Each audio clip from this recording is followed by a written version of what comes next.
Hi అండి. Welcome to Kavitha natural blog అండి. ఇవాళ నా నా బ్లాగు 7 o'clock నుంచి 11 o'clock వరకు నా బ్లాగ్ అండి. ఇది అందరికీ హ్యాపీ న్యూ ఇయర్ అండి. నూతన సంవత్సర శుభాకాంక్షలు అండి. కొత్త సంవత్సరం వచ్చేసింది. ఇవాళ నా బ్లాగు పొద్దున మార్నింగ్ టిఫిన్ అండి. పొద్దున్నే లేచి పూజ చేసుకున్నాను. ఇవాళ చాలా హ్యాపీగా చేసుకున్నానండి. ఎందుకంటే ఎవ్వరూ లేలేదు, అందుకని ఒక్కదాన్నే ప్రశాంతంగా చేసుకున్నాను. రాత్రి అలసంద పప్పు నానబెట్టానండి. ఊరు నుంచి మా వారు తెచ్చారు, కడప నుంచి. మాది కడప డిస్టిక్, అందుకనేసి మా వారు తీసుకొచ్చారు. కొత్త పప్పు చాలా టేస్టీగా ఉందండి. ఉంటుందనేసి నేను రాత్రి నానబెట్టేసి మిక్సీకి వేసుకున్నాను. నానిన తర్వాత కడిగి తర్వాత ఒకటే వేసుకున్నాను. అలసంద పప్పు ఒకటి మిక్సీకి వేసుకుని తర్వాత పచ్చిమిర్చి సాల్ట్ వేసుకొని కలిపి పెట్టేసుకున్నాను. తర్వాత ఉల్లిపాయలు చిన్న చిన్నగా కట్ చేసుకోవాలండి. కట్ చేసుకుని కలుపుకొని అలసంద పప్పులో కలుపుకోవాలండి. చాలా టేస్ట్ ఉంటుందండి నిజంగా. ఎంత బాగుండిందో వేడిగా, చాలా బాగున్నది ఇవాళ. అందుకనేసి రాత్రి ఇంకా పిల్లలు స్వీట్ తినరు, అందుకనేసి ఇలా ప్లాన్ చేసి ఇలా చేసుకున్నాను. ఈ ఉల్లిపాయలు పచ్చిమిర్చి పేస్ట్ వేసి కొంచెం పసుపు వేసుకోవచ్చు మనం కలర్ కోసము. అవసరమైతే వేసుకోవచ్చు, అవసరం లేకపోతే వదిలేయాలి. నేనైతే వేస్తాను కొంచెము, ఎందుకంటే బాగా మంచిగా కనిపిస్తాయి, ఎందుకనేసి వేస్తాను. తర్వాత కొత్తిమీర చిన్న చిన్నగా కట్ చేసుకుని వేసుకుని ఒక 10 నిమిషాలు పక్కన పెట్టుకోవాలి. నేనైతే అలా చేస్తాను. మా అమ్మ అయితే వెంటనే వేసేస్తుంది.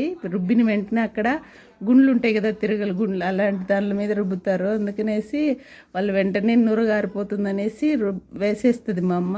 కానీ మా అమ్మ వేసిన టేస్ట్ రాదండి. మనం ఈడ మిక్సీలో అటు ఇటు వేసుకుంటాం కదా, ఎంతైనా రాయి మిక్సీనేనండి. మా అమ్మ చేస్తే చాలా టేస్టీగా ఉంటుంది. ఈసారి వెళ్ళినప్పుడు పండగకి వెళ్తాం కదా, అప్పుడు చూపిస్తానండి. దీని ఇంకా అలసంద వడలేకి టమాటా పప్పు చేస్తున్నాను. టమాటా పప్పు చాలా బాగుంటుంది, అందుకనేసి ఇక్కడ పప్పు కడిగి పెట్టుకుని పచ్చిమిర్చి అన్నీ ముక్కలుగా చేసుకుని వేసుకుని కొంచెం వేసుకుని పసుపు వేసుకుని కొంచెం ఆయిల్ వేసుకుని ఇంకా పెట్టేసుకోవడమేనండి పప్పు. ఇంకా అంతలోకి ఈ పప్పు కట్టుకొచ్చేసరికి పిల్లలందరూ లెగిసేశారు, అందుకనే హడావిడి అయిపోయింది. కొంచెం పసుపు వేసిన తర్వాత అట్లనే పైన అలానే ఉంటే మొత్తం పొంగిపోతుందండి, మొత్తం పైకి వచ్చేస్తుంది. గరిటతో అలా కొంచెం కలుపుకున్న తర్వాత మూత పెట్టేసుకుంటే అంత పొంగదు. అంటే పైనే పసుపు ఉంటుంది, లోపలికి వెళ్ళదు. ఇది గరిటతో కలిపామంటే లోపలికి వెళ్ళిపోతుంది, అందుకనేసి అంత పొంగదని నా నిర్ణయం. అది నాకు అలా అనిపిస్తుంది, అందుకనేసి నేను అలా కలుపుకొని పెట్టేసుకుంటాను. ఇక్కడ పప్పు పెట్టేసాను, ఆ పప్పు కలిపి పెట్టేశాను. ఇది అలసంద పప్పు కూడా ఇంకా కలిపి ఒక 10 నిమిషాలు నాని అని పెట్టేశాను. తర్వాత ఇంకా 3 విజిల్లు వచ్చాయి. కుక్కర్ విజిల్ తీసేసి ఒక చింతపండు వేసి కొంచెం చింతపండు పేస్ట్ వేసిన తర్వాత కొంచెం ఒక 2 నిమిషాలు ఉడకబెట్టాలండి. ఉడకబెట్టకపోతే బాగోదు, ఉడకబెట్టిన తర్వాత ఉప్పు వేసుకుని కొంచెం తగినంత ఉప్పు వేసుకుని వెనుపుకోవడమేనండి గుత్తిగెత్తితోనూ. ఈ అలసంద వడలేకి టమాటా పప్పు చాలా బాగుందండి. పొద్దున ఎంత బాగుందంటే మా పిల్లలు అలసంద పప్పు ఎప్పుడు తినేవాళ్ళు అంత తినరు, కానీ కొత్త పప్పు కదా ఎంత టేస్టీగా ఉన్నాయో, బాగా క్రంచీగా వచ్చాయి వడ. పిల్లలు అన్నారు, ఏంటి ఈరోజు సూపర్గా ఉంది వడ అనేసి. న్యూ ఇయర్ కదా అందుకనే అని చెప్పాను. ఇంకా ఇక్కడ పోపు వేసేసుకుంటున్నాను. పోపు వేసేసుకుని ఇంకా దించేసుకుని పప్పులో కలిపేసుకోవడమేనండి. లాస్ట్లో కొత్తిమీర వేసుకోవడం ఎంతేనో. కొత్తిమీర వేసుకుంటే లాస్ట్లో పప్పులోకి మంచి టేస్ట్ వస్తుంది. ఇక్కడ ఉల్లిపాయ వేయనండి, తీపి వస్తుంది. వెల్లుల్లిపాయ వేస్తాను. వెల్లుల్లిపాయ పోపులోకి వేస్తే మంచి టేస్ట్ వస్తుందండి. నేను ఇలానే వేసుకుంటాను, అందుకని ఇలా నలిచి వేస్తాను. ఎందుకంటే అలానే వేస్తే ఆయిల్లో పేలుతుంది, మొహాన్ని చిట్లుతుంది అనేసి కొంచెం కట్ చేసైనా వేసుకోవచ్చు, అలా నలుపుకోలేనా వేసుకోవచ్చు. వెల్లుల్లిపాయ బాగుంటుంది పప్పులోకి. నేను అలా వేస్తాను. ఇంకా ఒక బౌల్లోకి తీసి పక్కన పెట్టేశాను. పిల్లలు లేచి స్నానాలు చేసేసుకుంటున్నారు. ఇవాళ రాత్రి లేట్ అయిపోయింది, 1 o'clock 2 o'clock అయిపోయింది. ఆ పిల్లలు ముచ్చట్లన్నీ అయిపోయేసరికి ఎక్కడికి బయటికి వెళ్ళలేదు. మా అమ్మాయికి ఎగ్జామ్స్ ఉన్నాయి అనేసి, ఇంకా నాకు మ్యాథ్స్ ఎగ్జామ్స్, నేను ఎక్కడికి రానన్నది, అందుకనేసి వెళ్ళలేదు.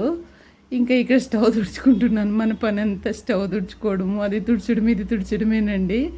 ఇంకా ఆయిల్ పెట్టేసి వెంటనే వేసేస్తున్నాను. ఆటికే 10 అయిపోయింది. లేట్ అయిపోయిందనేసి వేసేస్తున్నాను. కిచెన్లో ఉన్నామంటే టైమే తెలియదండి మనకు. ఆ కిచెనే ఒక స్వర్గము, అన్నీ అదేను నాకైతేను. మీకు ఎలానో మరి. ఇక్కడ పప్పు అంతా బాగా నానింది. ఉప్పు చూస్తున్నాను, నేను ఇలానే చూస్తాను ఉప్పు. అందుకని కొంచెం తక్కువైంది, కొంచెం కారం ఎక్కువైంది అనిపించింది. అందుకనేసి కొంచెం సాల్ట్ వేసుకోవాలి, అలా చూసుకోవచ్చు. ఇక్కడ బాగా దొరుకుతుంది ఇక్కడ అలసంద పప్పు. అలసందలు కూడా నానబెట్టుకుని వేసుకోవచ్చు, బాగుంటుంది. నేను వేసాను, చాలా బాగా వచ్చేయండి వడ ఇవాళ. ఏంటో న్యూ ఇయర్ ఏమో మరి, చాలా వేయడానికి కూడా ఎంత ఈజీగా వచ్చేసాయి, టకమని అయిపోయింది. ఇవాళ నేను ఇంత తొందరగా అయిపోతుంది అనుకోలేదు, వెంటనే అయిపోయింది. అందుకనేసి మీరు చూస్తారని నా బ్లాగ్ పెట్టానండి. ఇది ఇంకా చేతులు కడుక్కున్నాను. చేతులు కొంచెం పచ్చిమిర్చి కారం లేవనుకున్నాను, మా వారు తెచ్చారు, కొంచెం బాగా కారం ఉన్నట్టున్నాయి. అందుకనేసి కొంచెం మంటగా ఉంటే చెయ్యి కడుక్కునేసి ఇక్కడ తీసేస్తున్నాను. కొంచెం వేసిన తర్వాత ఒక 2 నిమిషాలు అలానే ఉంచాలి, ఉంచిన తర్వాత తిరగదిప్పాలి, లేకపోతే గరిటెకి అతుక్కుండిపోతుంది. ఇంకా అలా చిన్నగా ఉంచిన తర్వాత తిరగదిప్పుకున్న తర్వాత ఇలా వడ చూడండి ఎంత బాగా వచ్చిందో చూడడానికి. పసుపు వేస్తే ఈ కలర్ వస్తుందండి, మంచి కలర్ వస్తుంది. అందుకనేసి నేను వేసుకుంటాను పసుపు. పసుపు వేస్తే మంచిదే కదా హెల్త్కి, అందుకనేసి నేను వేస్తాను. మా అమ్మ అయితే వేయదు. ఇక్కడికి వచ్చినాక తెలిసింది పసుపు వేస్తే